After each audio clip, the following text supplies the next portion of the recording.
nothing to say? I think it's idiotic. Well, this makes me look more crazy that you're being so quiet. I think it's silly. This is your social media. I don't care about social media. That was It's not idiotic. It's her impression. Oh, that's yes. See, here I go again.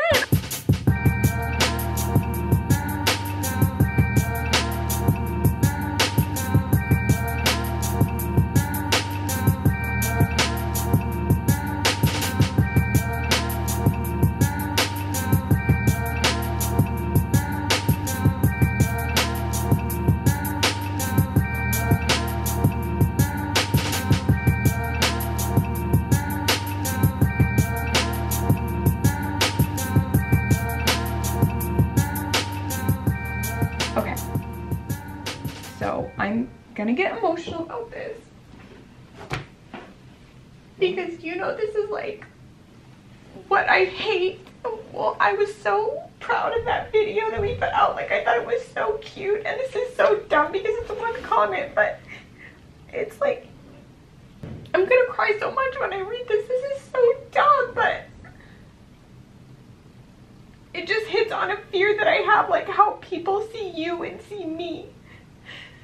Like how they see us together when they only see certain parts of it. And I just thought that video was so cute. Right.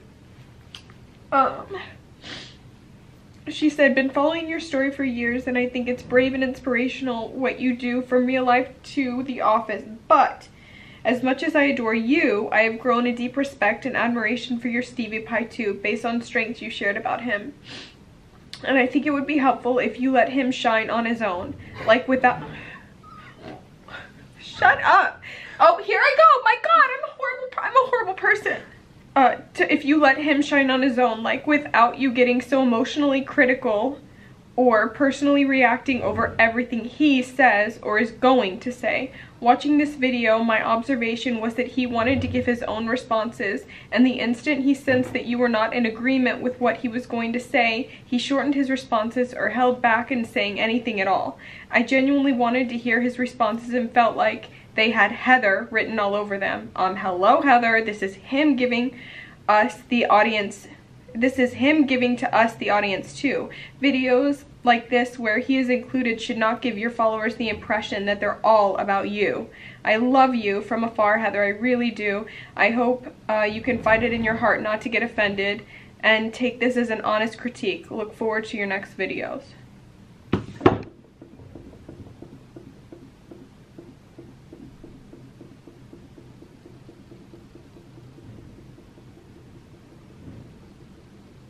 You have nothing to say? I think it's idiotic. Well, this makes me look more crazy that you're being so quiet. I think it's silly. This is your social media. I don't care about social media. That was It's not idiotic. It's her impression. Oh, that's yes. See, here I go again. I really do. Like, I am doing that. Like, do you think if this is such a fear of mine that because we communicate so differently that people just like, you lead our family. Right. But I never want to give the impression that I walk all over you, that I don't respect you. And this isn't our family. This isn't our, it was a video. We had a disagreement because I felt that you weren't listening or you wanted me to act a certain way, or was hoping I would act a certain way and give a different vibe in the video, but truthfully this isn't my thing and it makes me nervous and I don't like it. I'm not a social media person. I'm not going to put myself out there. I don't even open up to my close friends. I'm very private. And you had an idea of how you want the video to be, and that's just not necessarily my personality, but it has nothing to do with our relationship or our lives. Or are you trying to put your opinion on me? You never do that. with anything. My personality is so big though, and it is. But I don't know. I guess I guess we shouldn't care what other people who don't know us think. But I just wanted to check with you, like, and maybe this is how delusional I am. Maybe I really am this way and I just don't know. But when I watched the video, because I did watch the whole thing throughout today, and I just thought it was so us. But you and I know each other, and we know us. That doesn't mean that everybody has their own perceptions, and most of people's own perceptions are based on personal experiences. That's how emotions are, that's how feelings are derived a lot from personal experiences.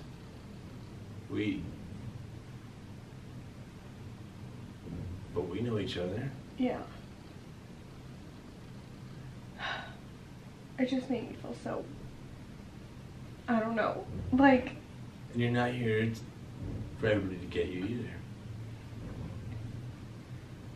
Yeah. We can't make that. I was just so excited about the video, and then talking to her too, I feel like she said it wasn't bad. It wasn't bad at all. Well, hell, I didn't even think bad was an option. No. Right. When you say something, well, it wasn't bad. That doesn't. I was so happy about that video, and I appreciate her being honest, and I mean. Well, not everybody gets it. Even if you feel like somebody should. But you're not meant to serve all the people that don't get it or aren't on board with that. That's not, you can't, your audience is not everybody. But yeah, and I think she is my audience. I think she just misunderstands our relationship like people who don't know us do. I have a much louder personality than you do. You think, and I speak. Right. And you hate social media. I don't hate it, but I don't need to be all over it. But I appreciate you doing that video with me. Sure. Oh, that was fun. Except for the beginning and the end. Beginning and the end. Some middle getting not mad and then mad again. So yeah, So you think that comment's just totally off? It's an opinion. It's an opinion. It's not a comment. It's not factual because somebody says something. It's somebody's interpretation. It's how they feel. It was a critique about me. But a critique is still somebody's opinion based on how they think it should be done. That doesn't mean it's right. That doesn't mean it's for you. It doesn't mean it applies in the situation. Doesn't mean it's wrong either. But that doesn't mean it's a blanket statement that is factual just because somebody feels that way.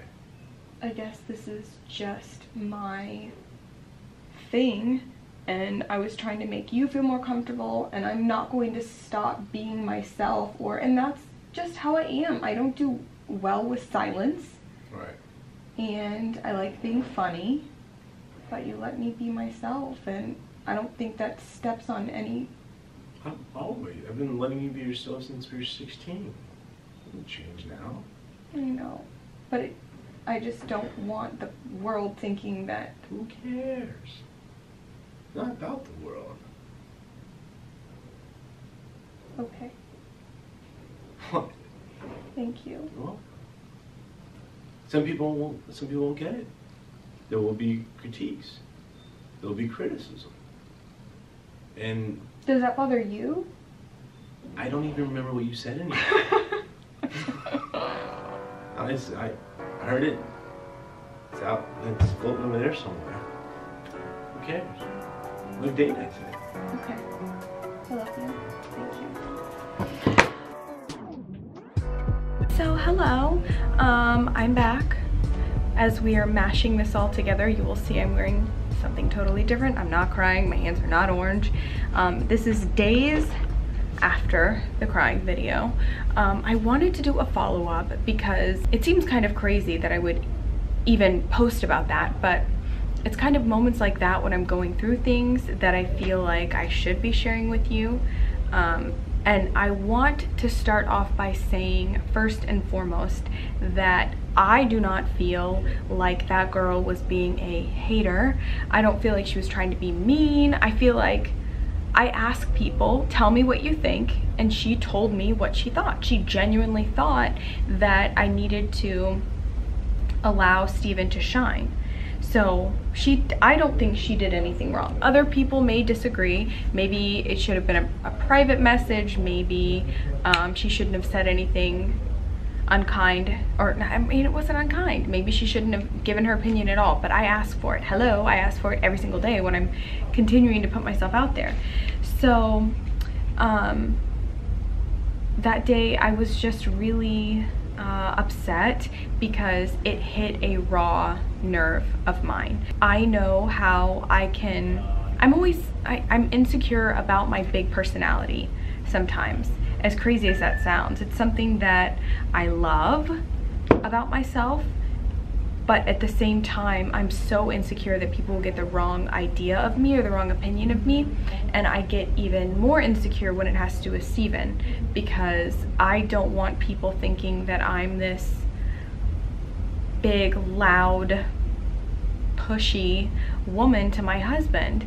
And Steven's point of view is, number one, you're not, and number two, who cares what other people think? I love that about him.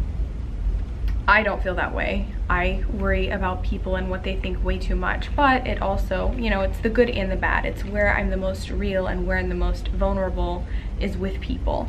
After, just like the other crying video, I don't even remember what the other crying video was on. Link here. But just like after that, oh yeah, somebody else hurt my feelings. Always social media stuff. But I felt, after I kind of got over that, I feel better immediately the next day. This kind of stuff is nothing I hold on to, but I really do feel in these moments like insecure and worried about what other people think about me. You know, I text some people, talk to some people, and everybody's supportive of me. Steven, of course, is supportive of me and told me not to worry about it, and that's not how it is. Who cares? And I always text, like whenever I go through stuff like this, I text my coach, Mike Vacanti, insert Instagram handle here.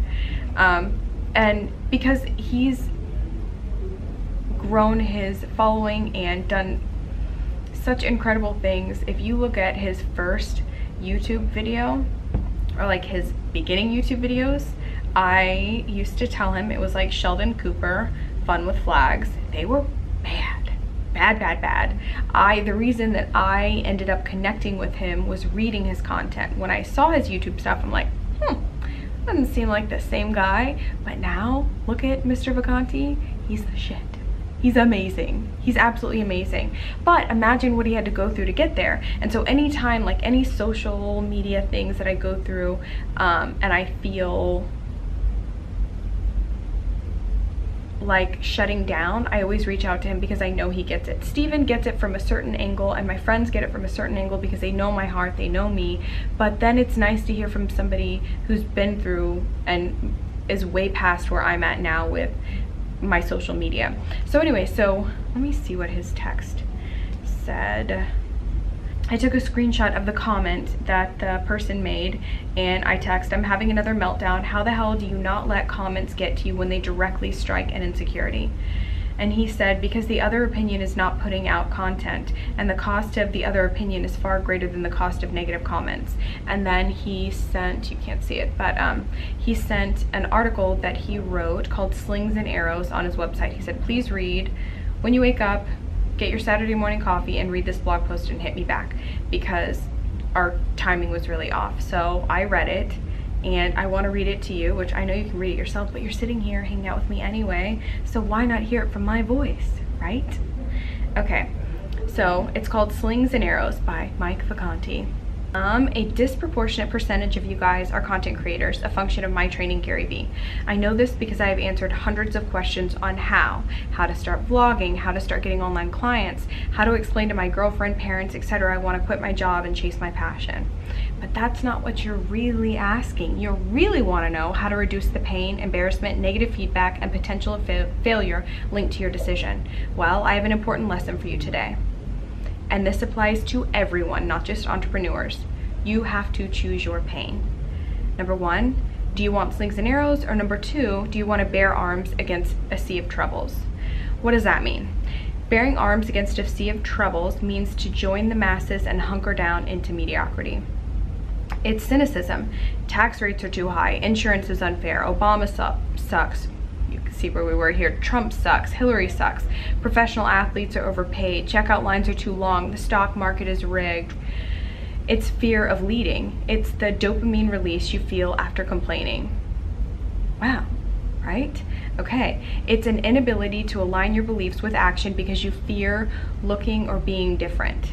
Now, slings and arrows are fired from the peanut gallery, aimed at the man in the arena. Your blog sucks, you suck. Did you see Susie trying to start a fashion YouTube channel? You think you can be a personal trainer? You don't even have abs. Lucy is modeling, LOL. Jeremy wants to start a limo company with a chicken on the hood of the car. Slings and arrows are the cost of chasing big upside, of being different, of following your gut. Now, some of these might seem innocuous. I don't even know what that word means. Innocuous, okay.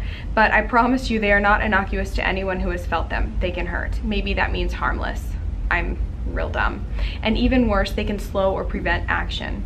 It's painful either way, so why does it matter? It seems like whichever option we choose, we get hurt, right? We choose the pain of the man's boot on our throat as 0 to 90 passes in a blink, or we chase down our wildest intuitions only to suffer the pain of judgment, abandonment, and hurtful words in the process. You are right, it's painful either way, but the two courses yield different upsides. Comparing upsides, so the upside of bearing arms is comfort, nothing else. You get to stay in your bubble, in your comfort zone. You don't get the backlash of piercing words and judgments. Seems pretty meh to me. On the other hand, the upside of taking slings and arrows is infinite. I mean, how can you put value on executing against your intuition? I can't think of a greater high in life. So true, isn't it? What happens if you don't choose? It's important to note that if you don't choose, you will be forced to take arms against a sea of troubles, because you can't accidentally fall into a position to have shots taken at you, which is so true. I'm not accidentally creating this YouTube channel. I've decided to do this, and I've decided that the pain of embarrassing moments that I may have or insecurities being out in the open are way worth it when the other option is not doing what I feel like I'm meant to be doing, which is this, right? Because you can't accidentally fall into a position to have shots taken at you. Ah, shucks, I accidentally wrote this novel that keeps getting mean 1-star reviews. That doesn't happen, right? Putting yourself in a position to take slings and arrows is a decision. And like I mentioned earlier in this post, this is not just the decision to put content on the internet. This is about taking any kind of risk. Anytime you swim against the current or act against the herd. A phrase to keep top of mind. Slings and arrows is a phrase I want you to keep at the top of your mind. I'm reading like the bold stuff and then I'm reading this, so sometimes I'm repeating myself, so sorry. When your magic card trick gets exposed on your 3rd ever YouTube video, your ex-boss leaves a comment saying your fashion blog will never get off the ground. Slings and arrows. This is the good kind of pain. Which to choose? There's only one choice. To be called unqualified, a douche, and a sellout. But take solace in the fact that you chose that kind of pain, the pain of a flesh wound on the battlefield rather than the pain of an empty heart hiding in the woods, skipping the battle altogether. That's it. That's why I continue to do this. And I have moments and, okay, so let me tell you. So let me tell you what I commented back to Mike. I said, I don't even know what to say. This is why you're my coach. Thank you for guiding me and all of us through this tough stuff, slings and arrows. He said, of course, I only know because I lived it. And then I read him, or I screenshotted my comment back to the comment that was left on me. I said, I have to tell you, and if this is all coming together so you'll understand the context of all this, but I said, I have to tell you that I wasn't offended, I was crushed. I totally know you didn't mean to, but it struck a raw, insecure nerve. I have this really deep, silly fear because I know how I can come off at a glance, that I'm this crazy, loud woman and this poor, brilliant man is stuck with me. The truth is, he is the strongest, smartest person I've ever known. No one could step on his toes. My bright personality amuses him. That's why he fell for me. And publicly, he drives me insane because the parts of himself that he shows me, he only shows to me. I'm naturally vulnerable and he's naturally private, except with me. I want the entire world to see him for what he shows me. I tried to pull it out of him in the video, hoping he'd be himself on camera. I'm so comfortable in front of the camera now after much time, which I tend to forget, and I want him to be the same. As much as you want him to shine, I want the same thing, honestly. One of my personality traits or flaws is that I can't stand silence. I need to fill it. I think you see that here. I felt so great about this video after I watched it. I laughed so hard and I felt like this was really us. When I read your comment, I fell into a hole of insecurity. It made me feel aware, though I think your perspective is askew on this, but to be aware of myself with other people who aren't as vocal. So that was my comment back to her, and I screenshotted that to my coach, and he thought that my comment was like, that I gave a lot back in the comment for somebody who said something negative to me. But again, he didn't call her a hater. He doesn't think she was being a hater. I mean, hell, he's used to this kind of stuff. But he recommended a different kind of response, which was actually a really great short response. Thanks so much for watching and caring enough to leave a comment. I appreciate you. Which maybe I should have answered that way. That was his opinion, but I just felt like she needed to understand where I was coming from. Maybe it was me just defending myself, or I don't know. He said, wait, you're going to post content of you reacting to the comment? I said I will. Stuff like this won't stop me, but it stabs me, you know? I said, yeah, I was. Is that a bad idea? And he said, I don't see why, I guess, with a awkward face. And I said, you'll see. I'll show you. See, Mike? It's about my experience through this and sharing that with you, because I look at somebody like Mike or Gary V or other people who put out content all the time, and it just seems like they're so brave and that nothing gets to them, and people probably think the same thing about me, except for when you see a crying video. And I just think it's important that you see that it is slings and arrows, that I'm choosing this pain, because the alternative is death, I mean, for me. But it's nice to be reminded of that, and I felt like it was important for you to see the inside of that, even though, I mean, that was an ugly cry. When I looked at that video, I'm like, I can't believe I'm gonna put this out there.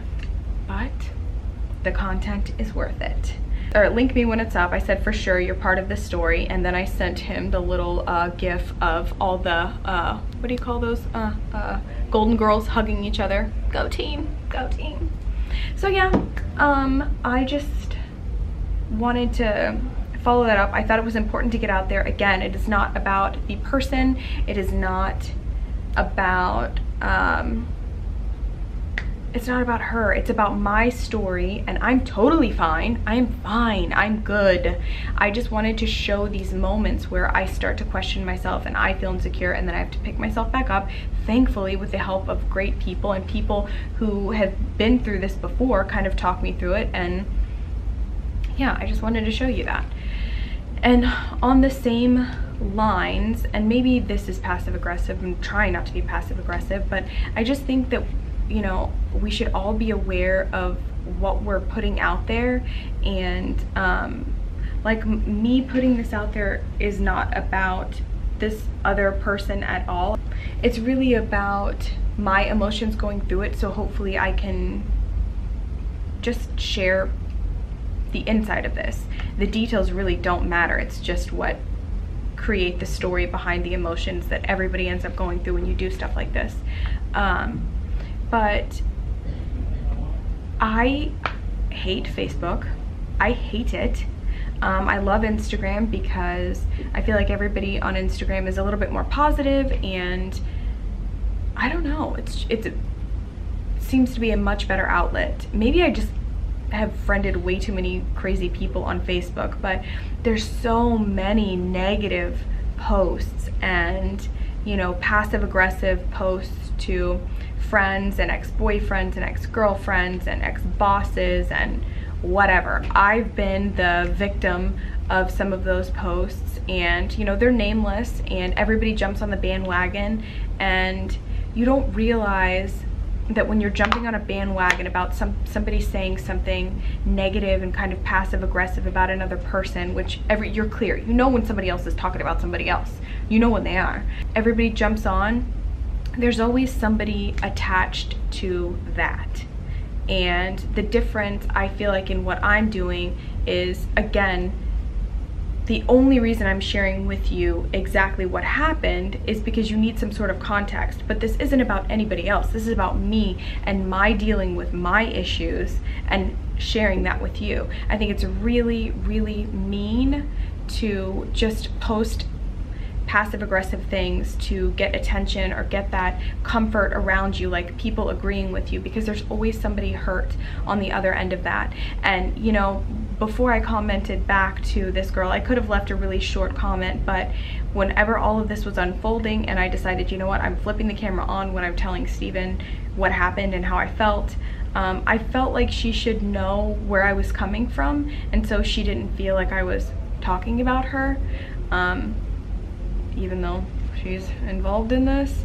I just don't want people to get hurt, but I can't stop creating content just because I'm interacting with other people, and sometimes people are part of my story. I'm starting to think I should have a waiver to sign if you decide to be my friend, that one day, past, present, or future, you may end up in a blog post or a vlog post or some sort of, if you're part of my life, this is my story. This is my story. But when I have things that happen that involve other people, the only way I'm able to share, which all of you love about me, the only way I'm able to do that is if I give context. And I do my best whenever I give context not to give any names. But I just talk myself into a whole spiral. But I just want everybody to be nice and realize that whenever, if you have something negative to say or something passive aggressive to say, if you need somebody to talk to, if you need an outlet, go talk to your friend. Don't put it out on social media and gang up on whoever is on the other end of that. No matter what has happened, no matter how crappy your ex-husband is, your ex-boyfriend, or your friend who hurt you so much, like, let's all grow up a little bit and have conversations either directly with the other person, or just talk to another friend, work through it, and let it go. Because I just hate seeing people get hurt over social media when it doesn't have to be that way. And the only reason they're doing that is, the only reason the person is posting that is to make themselves feel vindicated or validated in some way.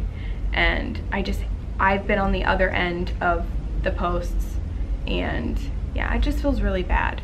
So I hope you guys understand that that is not what I'm trying to do here, and if it comes off that way, super sorry, but this is a much deeper insight, and this never is about the people or even the exact situation. It's about the emotions that go into it and how I get out of it. So that's all. I hope this all comes together. Goodbye.